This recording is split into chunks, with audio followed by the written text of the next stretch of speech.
Welcome back to the Leading Yourself podcast. I'm so glad you're here, whether this is your first episode or you've been with me for a while. Today, we're talking about success, but not the version that fits neatly into a job title or a LinkedIn profile. We're talking about success that feels aligned, personal, and true. For most of my life, I chased a very specific definition of success, one that was all about doing more, climbing higher, getting to the next milestone. And I did. I was known for it. Always on, always achieving. I had built a reputation as an overachiever who could handle it all. But eventually, I started to wonder, is this really what I want? That question didn't show up all at once. It built slowly through life reflection and a long pause during the pandemic. And what I discovered was that the version of success I've been chasing no longer fit with the life that I wanted to live. This episode is about that journey, about what it means to move from chasing to choosing, from proving to becoming. Today, we are going to explore what happens when you reach the goal and still feel like something's missing. Today, we're talking about what it means to redefine success. Again, not based on proving anything to anyone, but on becoming more of who you're meant to be. Let's get into it.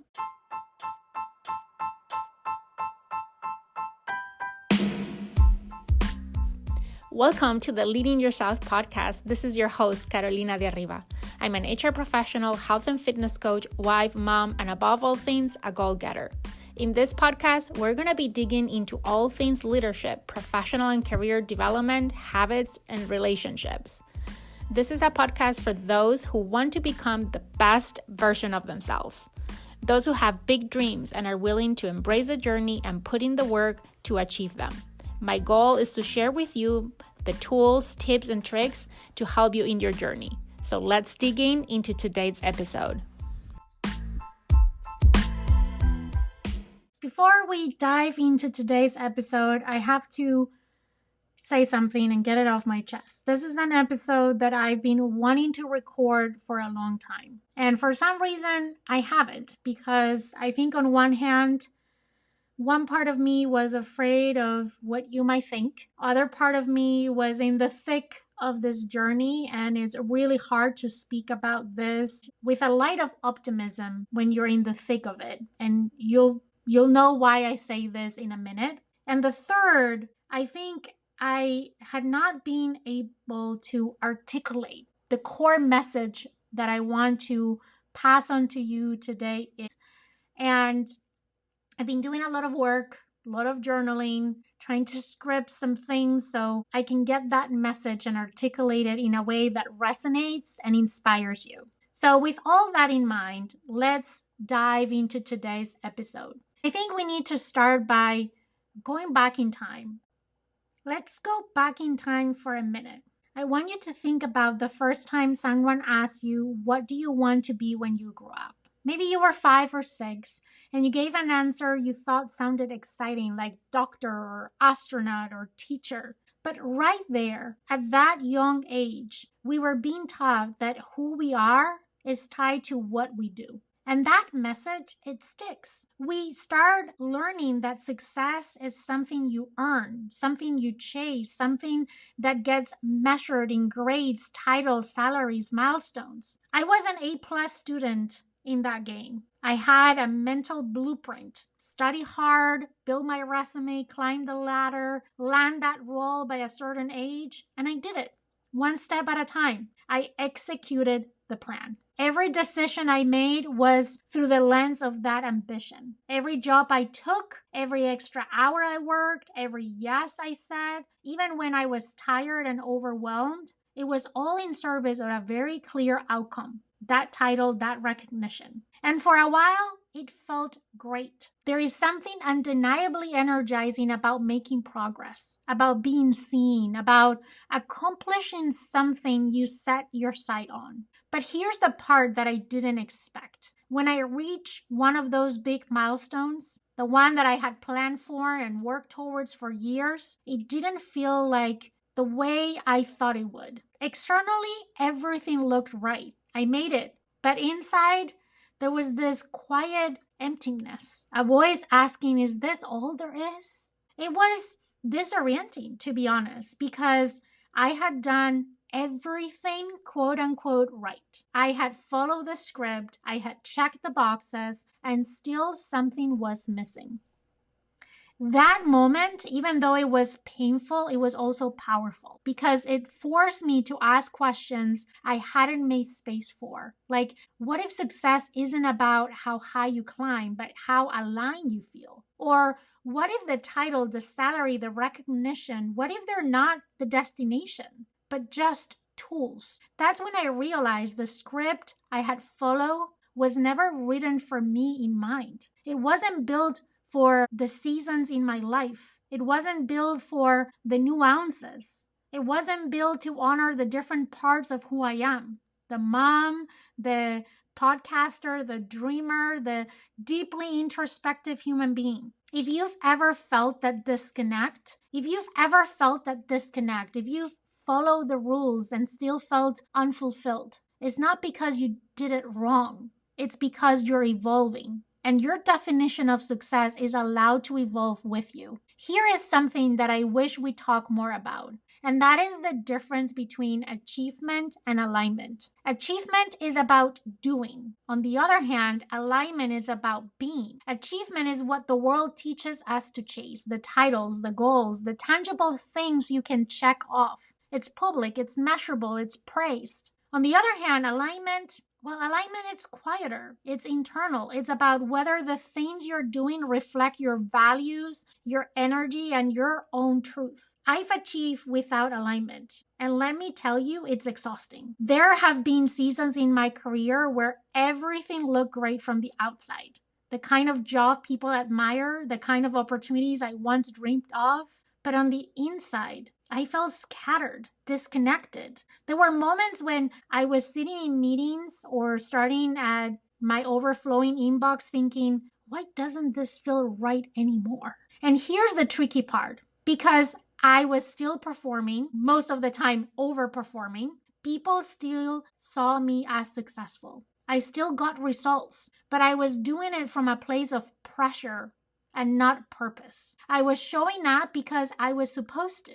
Because that's what overachievers do. Because I didn't want to let anyone down. And yes, because I was afraid of what people might think if I slow down, if I said no, if I walk away from something others thought was impressive. That fear created an internal tug of war. I was growing restless on the inside, but still holding up the image on the outside. That tension eventually became unsustainable for me. That's when I started to realize that you can achieve without being aligned, but you can sustain it. Because true success, the kind that nourishes you, doesn't ask you to abandon yourself. It invites you to return to yourself. So what does alignment look like? It looks like saying yes to the things that energize you and saying no without guilt to other things. Making space for joy and for rest, working hard, yes, but not to prove your worth. When achievement comes from alignment, everything changes. You still stretch, you still grow, but you're doing it from a grounded place, not a performative one. I don't even know if that is a word. You're not chasing approval. You're living your purpose. I want to talk about something today, and that is the model that many of us inherited around success. The one that tells us that success is about climbing and striving and doing more and being more. Again,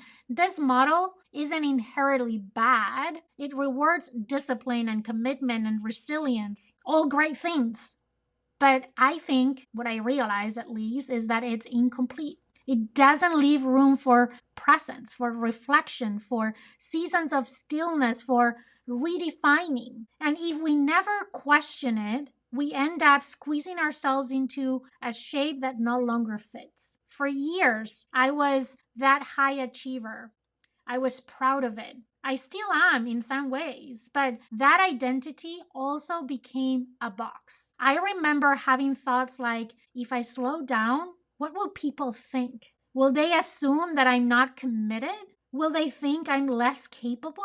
And even more deeply, will I still see myself as valuable? These questions haunted me. And during COVID-19, when the world stopped spinning for a moment, I had to face them head on. The stillness made me uncomfortable, but also gave me the clarity to ask questions like, am I living the life I want or the one I was taught to want? Am I building something I'll be proud of at the end of my life? The pause cracked something open. I began to give myself permission to explore what else might be possible. And slowly, I started redefining success, not as something I had to prove, but as something I got to live. So if you're feeling the tension between the old model and the life that you crave, let me tell you, that is an invitation. You're not broken, you're breaking through. Very different perspective. I'll tell you that for me, my entire life, I was chasing the old model. And yes, at different types of my life, I had ups and downs, but truly was during the pandemic that I got to realize a lot of the things that I'm sharing with you today. And I've been in this journey of redefining what success looks for me since then. Maybe because of that opportunity I had to ask the hard questions, to look at my life not only from the lens of performance and achievement, but also from the lens of alignment and fulfillment, is that I made some hard decisions in my career. Like quitting my job after 13 years, after having reached the position I had aspired to get to for years, that I worked so hard to get to. And when I arrived there, of course, it was in a different environment because we were entering the pandemic. It didn't felt like what I thought it would. It wasn't the life that I thought it would be. It didn't felt fulfilling. It felt hard and empty. And while I was in the process of questioning myself, I was telling myself, you just need to keep pushing harder. This is just because of all the stress and all the things that are going on around you in the environment. You are an overachiever. That was my identity. You are an ambitious, competitive person. That was my identity. So I tried to stick to that identity and push through. And one day, I got a call from a recruiter that I dismissed. And this person was so insistent. And I'm so grateful that she was, because through conversations that I had, it made me realize that I was chasing success versus choosing a life that felt successful, a life that felt aligned with my purpose. And I decided to make that jump, that leap of faith, and switch careers, start over in a different industry, in a different company, where I didn't had the brand that I had built, where I didn't knew anyone, that I knew it was going to be hard, but it gave me an opportunity to start from scratch. Because this thought of the people who knew me for so long and who knew this identity, this piece of me of being an overachiever, of always saying yes or always being on 24/7. If I changed that, I was so afraid that I was going to be judged. I was so afraid that people will think that I was dropping the ball, that I was not performing anymore, that there was something wrong with me. That fear was so strong that made me make that leap of faith of saying, let's start in a new place where no one knows me and I can build a new identity, where I can build new boundaries that feel more aligned with who I want to become, not just what I want to achieve. And let me be clear, my ambition hasn't gone anywhere. I'm still consider myself to be a very ambitious person, both personally and professionally. But what has changed is the lens through which I look at that ambition and that long-term vision for my career, and more so for my life overall, how I want to feel, how I'm pursuing that alignment and letting that be my compass. So how do we actually begin to redefine success? I think that's a critical question, and one that I want to address today, because I went through that process, and let me tell you, it was not easy. I mean, I'm here recording this in 2025. It's been 5 years since I had this breakthrough, that I've been going through this transition and this change. And as I said, it's hard and it takes time because you are unlearning and relearning and rebuilding a new identity in the process. But let me tell you that it starts by asking better questions. Because for so long, I was always asking things like, what's the next step on the ladder? What will look impressive? How can I keep up? But those questions weren't serving me anymore. They were based on fear and expectation and not on alignment. The shift began when I started asking different questions like, what do I want to feel more of?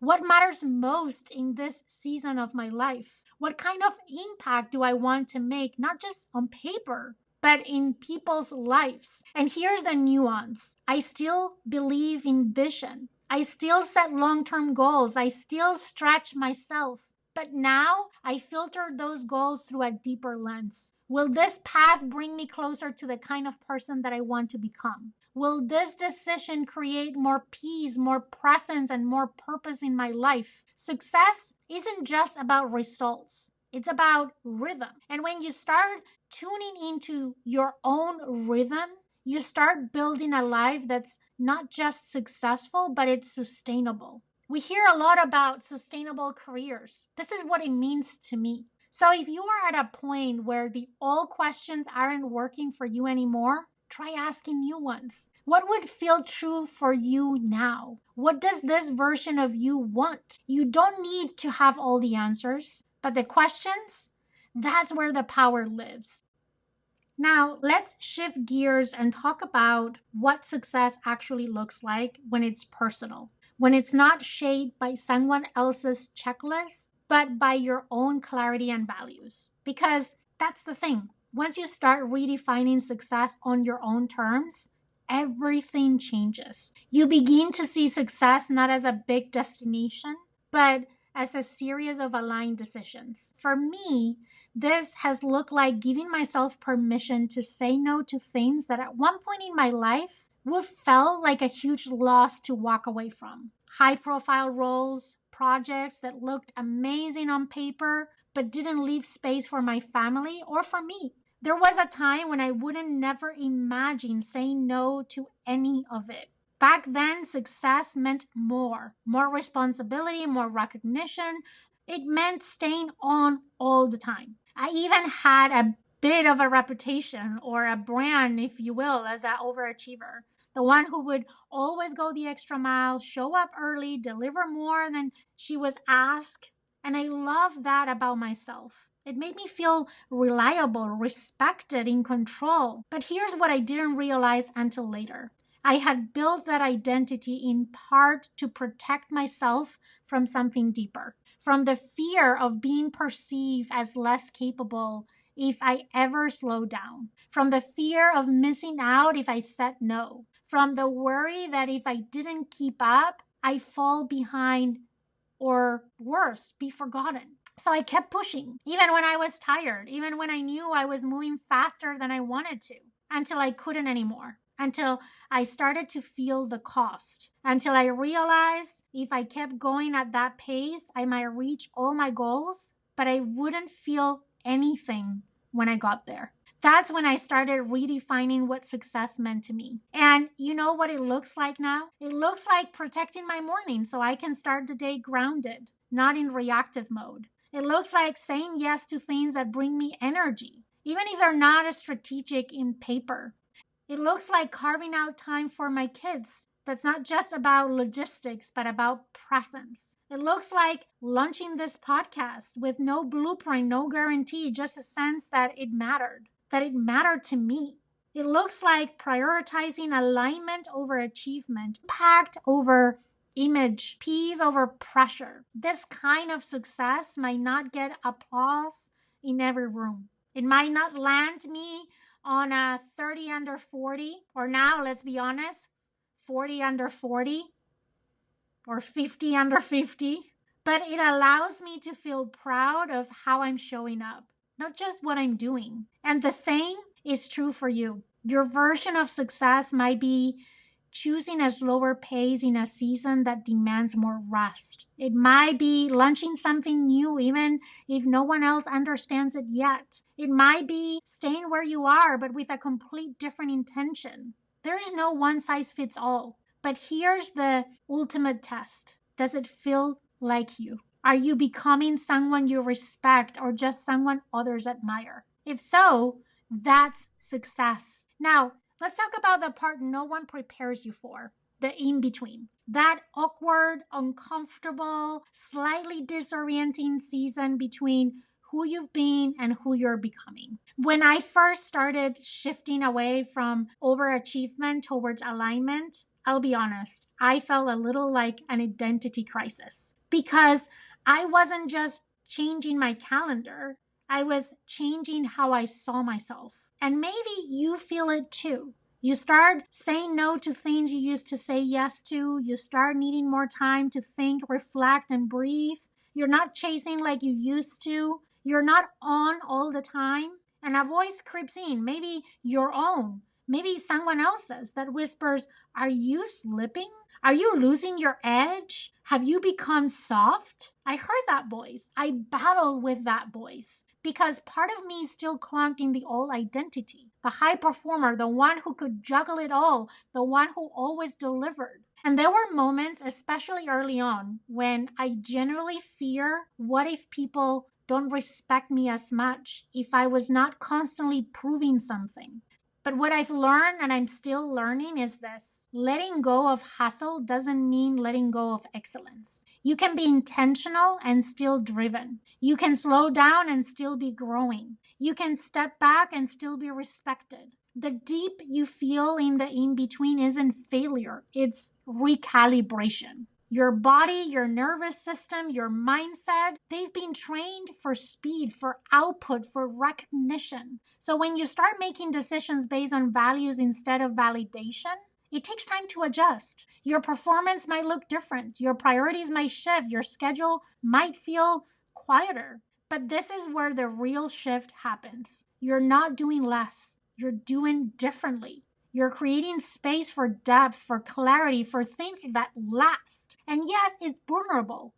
And yes, it's uncomfortable. But it's also where alignment is born. If you're in that space right now, the tension, the questions, the quiet, stay with it. It's not a step back, it's a step inwards. And from that place, you will raise, not because you're pushing, but because you're rooted. Now, before I close, I want to invite you into a reflection, a quiet moment of perspective. I do this often, especially when I'm making a hard decision or feeling pulled in too many directions. It's simple, but so powerful. I imagine myself at the end of my life, and I start to look back at my life and ask, what will I be proud of? What will I remember? What will I wish I had done more of? And what might I regret? And every single time I'm reminded that I won't remember the late night slide deck or the perfect color code calendar